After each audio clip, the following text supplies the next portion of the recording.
Salut, c'est Tears pour Banana Speak. Alors, moi, c'est Adrien. Moi c'est Clément. Moi je m'appelle Victor. Et moi c'est Odilon.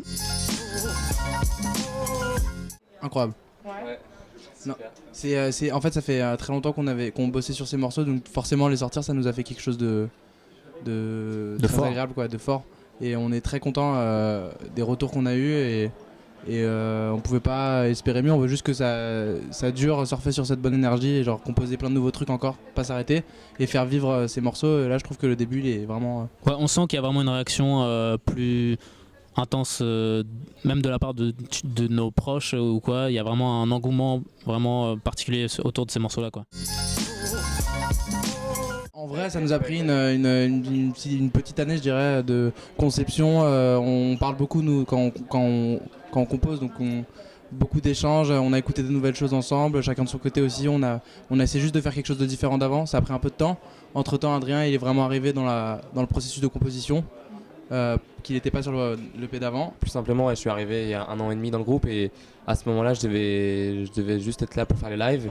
Et on a commencé en fait à composer ensemble et ça a pris un peu de temps parce que chacun a un peu même redécouvert sa manière de composer et tout. Donc, Ouais, voilà, il y a un truc qui est que, enfin même il y a eu plusieurs maquettes d'autres morceaux qui on évolue en fait assez vite nous quand on fait de la musique et on se remet toujours en question. Du coup ça arrive très vite de commencer des morceaux, même d'avancer assez largement dans la composition et de se rendre compte que finalement ce morceau là ne nous correspond plus. Donc il y a vraiment un travail comme ça et au final on arrive avec quelque chose qu'on aime vraiment à la fin, quoi.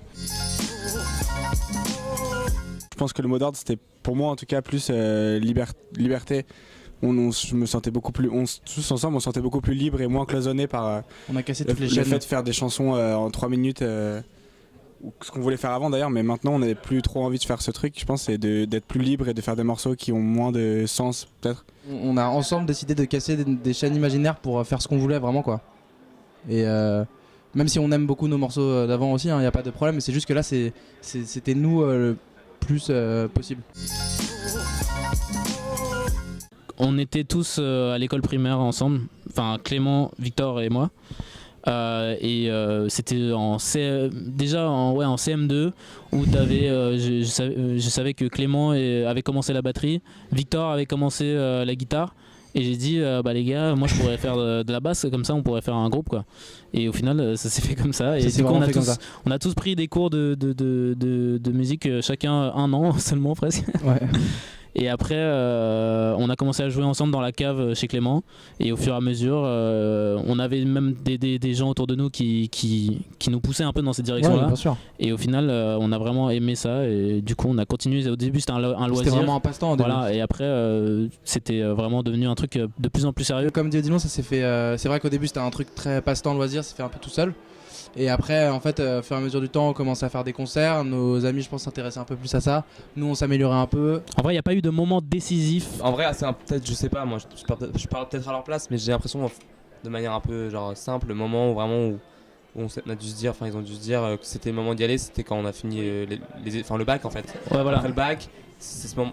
Quoi qu'il arrive, il fallait aller jusqu'au bac. Il y a un côté un peu même froid. Il y a un En fait, côté un peu froid je veux faire ma vie, quoi. Voilà, il y a un côté un peu froid même de la professionnalisation, quoi, qui est de maintenant on veut bosser, on veut faire ça, et du coup il y a une possibilité de bosser dans ce monde de la musique là, quoi. Il y avait une sorte de protection avant, quand t'es encore au lycée et tout ça, et que nous on voulait quand même avoir notre bac, quoi. Il y a un truc où tu te poses pas tant cette question, tu te dis ça reste un fantasme, c'est de l'ordre du fantasme de plus tard j'ai envie d'être musicien, et à un moment tu t'as des trucs, tu te retrouves un peu à devoir faire des choix. Moi par exemple j'ai fait du droit 2 mois, j'ai arrêté parce que c'était pas fait pour moi, quoi. Mais tu te retrouves un peu à essayer de faire des choses comme ça, et à un moment d'un coup ça devient concret. Ça fait tellement longtemps qu'on baigne là-dedans. Moi, on adore la musique française, tout ça, mais en fait on est tellement inspiré par les trucs anglo-saxons. Et en fait je sais pas, Victor il est hyper à l'aise en anglais. Du coup, ouais, c'est un truc d'héritage vraiment ça nous a façonné comme ça. On fait de la musique depuis qu'on est amis, depuis tout petit. Au début c'était des covers, on reprenait un peu des trucs de nos idoles, machin et Lady tout. Madonna. Et au final on grandit et au final on devient meilleur dans ça aussi parce que c'est ça qu'on a toujours fait. Et du coup c'est ce qui nous représente le plus de chanter en anglais. Et on trouve aussi qu'il y a il y a vraiment moyen de faire une communauté un peu en France de ces gens-là justement qui écoutent vraiment de la musique un peu plus indie, américaine, anglaise, des trucs un peu plus qui n'est pas très français, mais amener cette touche française à cet univers-là, et peut-être faire des ponts avec des artistes, on sait pas, par exemple des jeunes mecs comme Steve Lacy aux États-Unis, qui sont vraiment des génies de la musique, et nous ça serait un peu un truc trop de peu ouf connu en France. de faire je sais pas, même des collaborations entre ces deux univers-là qui pourraient vraiment matcher, et on trouve qu'en France il n'y a pas vraiment de représentants de ce genre de musique-là. Ouais, c'est un univers qui nous attire vachement, nous.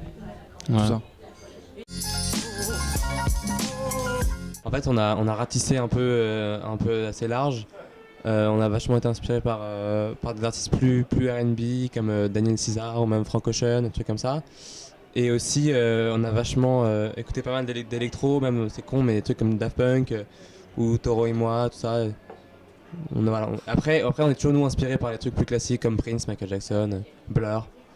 On a quand même ce qu'on avait avant déjà, on a élargi un peu le cercle en écoutant des trucs plus modernes dans la scène même indie américaine. Il y a énormément de groupes qu'on adore. On parle de Toro et moi, mais il y a Blood Orange, des trucs comme ça et tout. Enfin lui il est pas américain, mais il est pas américain, il est anglais. La mais scène ça va dans ce mouvement un anglo-saxonne, peu. Ouais. Et donc ça on a pris ça, on a encore une fois on a un peu élargi dans le sens où il y a plus que de la funk comme on pouvait un peu écouter avant. On adore être ensemble quoi, c'est un peu on fonctionne comme ça, mais moi personnellement par exemple dernièrement on est allé à Los Angeles ensemble faire une vidéo et on a fait un concert là-bas et on a passé des moments genre je pense que je m'en rappellerai un peu toute ma vie pour le coup avec notre manager Aaron, des moments on s'est retrouvé on avait loué une voiture un peu pourrie, mais on s'est retrouvé à être dans des spots un peu à paniquer sur l'autoroute et tout avec une décapotable et tout ça, et il y avait des trucs super drôles, on a fait plein de photos cool. Moi j'ai adoré, et même quand on a fait le concert là-bas, c'était incroyable. Moi c'est mon moment, mais après j'en ai mille. Moi c'est le même. Il y avait un moment d'un moment de fusion énorme tous les quatre dans un lieu qui en fait était un endroit où on avait tellement envie d'aller et qui nous a tellement C'est le lieu de la musique en plus. ça ouais, mais c'est drôle parce que moi c'était peut-être un des moments les plus angoissants de ma vie, mais non en vrai c'était génial et tout, mais il y avait vraiment un truc genre on partait là-bas pour faire notre clip et tout de notre morceau. Il y avait une mission à accomplir et vraiment c'était grosse pression. Avant le clip, c'est vrai on était pas très serein. Ouais, il y avait grosse pression. Pouvoir faire le meilleur live possible, c'est hyper important pour nous aussi, l'aspect des concerts, et on est vachement dans ce truc là tout en composant à côté, mais on est un truc un peu où on retourne à nos instruments en fait, parce qu'il faut qu'on fasse un truc le mieux possible quoi.